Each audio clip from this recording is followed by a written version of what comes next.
Western states are eager to gain a loophole for unilateral action against Syria and don't care one bit about peaceful efforts to resolve the Syrian conflict. That's the impression the Russian foreign minister says he's gained after several weeks of a diplomatic marathon to avoid possible strikes against the war-torn state. RT's Irina Galushko is joining me now live from central Moscow. Hi there, Irina. So some harsh words indeed from the Russian foreign minister. What's behind this disappointment? Well, this is an interview which he gave to Russia's Channel 1. And although some of the points that Sergei Lavrov has made in the interview were already said before, he was significantly and decidedly harsher this time around. It does look like Russia's foreign ministry's patience is running dry. For example, this was the reaction to the way the West seems to be treating the chemical watchdog OPCW, which is set to begin working on the framework of Syria's disarmament. Our American partners are starting to blackmail us. They say if Russia does not agree to a Chapter 7 resolution in the UNSC, we will stop working with the chemical watchdog in The Hague. This completely counters what we agreed on with John Kerry, namely the chemical watchdog's decision, and then a supporting resolution from the UNSC, but without Chapter 7. Well, of course, the Chapter 7 means that in case Syria does not comply with the disarmament, it means that the military intervention could be employed. And the United States and France actually want to see that provision written out in the upcoming new resolution on Syria, which the UN is supposed to discuss in the next couple of days in New York. But at the same time, Russian foreign minister said that even though there has been a report coming from there should be a report coming from OPCW, and of course there was a report from the UN inspectors who were in Syria to determine which kind of chemical weapons were used, and whether they were used and who used them. The report actually didn't touch upon any of these major questions. It was it didn't dig deep down. It was a very kind of on the surface report, and Russian foreign minister said that is exactly what the West, particularly the United States, were hoping for, because their minds seemed to have been made up way before the inspectors have even gone into Syria to do their job. Our partners are blinded by an ideological goal to remove the Assad regime. They want to show that they can call the shots in the Middle East. They are mostly concerned with proving their own supremacy and not the task that we are driven by, which is to solve the Syrian chemical weapons problem.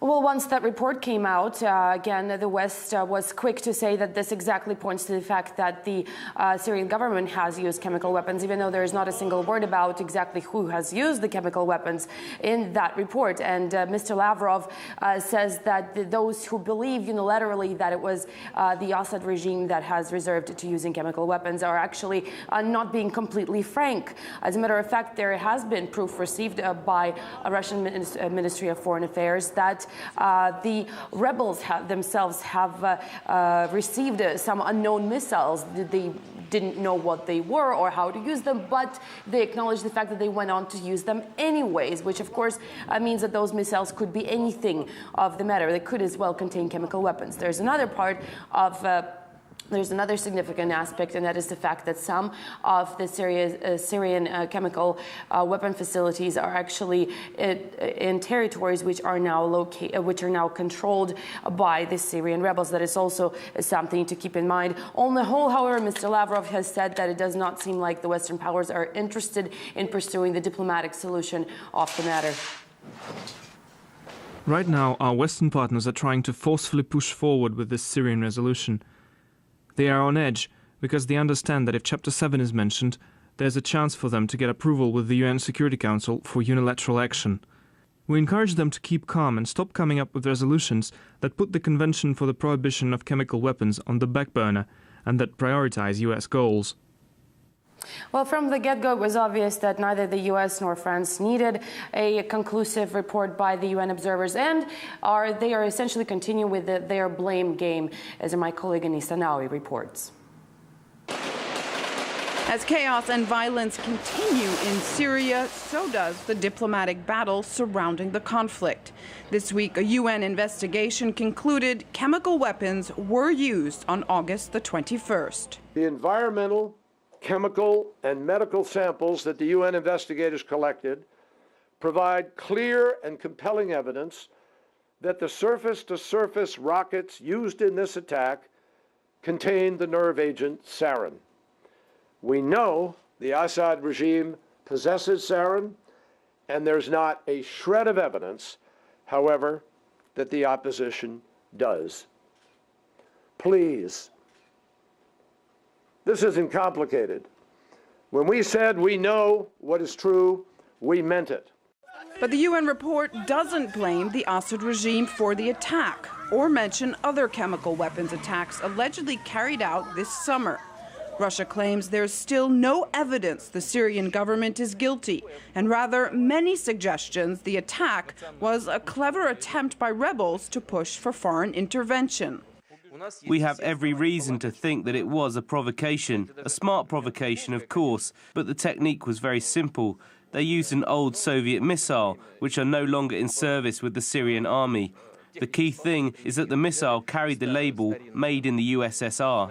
Russia says the UN report was rushed and ignores relevant evidence of other chemical attacks in Syria. The Deputy Foreign Minister Rybkov in Damascus this week confirmed UN inspectors were informed. This material, which was collected by the Syrian authority, was discreetly handed over to Åke Sellström, the head of UN mission here, mission of experts, which came and investigated the Ghouta incident, but never did so on the 3 subsequent incidents. And then Sellström was asked to look into it and eventually factor this new evidence into the final report of Sellström's mission. It never happened, in fact. Still, the U.S. is pushing for a response based on this UN investigation. Just last week, the U.S. and Russia agreed to a 6-point plan to rid Syria of its chemical weapons. Damascus pledged to move forward and has so far complied. The chemical weapons ploy, if you like, by the West and by the jihadists was countered effectively by Russia and Damascus, saying, OK, you want the chemical weapons, you've got the chemical weapons. It's interesting to note that the Free Syrian Army disavowed that agreement and will not, of its own, and let alone the other forces, will not give up their chemical weapons in this whole dispute. And John Kerry, the US Secretary of State, is not even pushing on that. Instead, he is pushing on the UN Security Council to sign a strong resolution, possibly even mandating force. What recently seems like a small victory for diplomacy in the Syria crisis, a new road is slowly going back to old ways. As Washington continues to threaten force and Moscow push for compromise, the battle continues. Anissa Nawe, RT, Washington.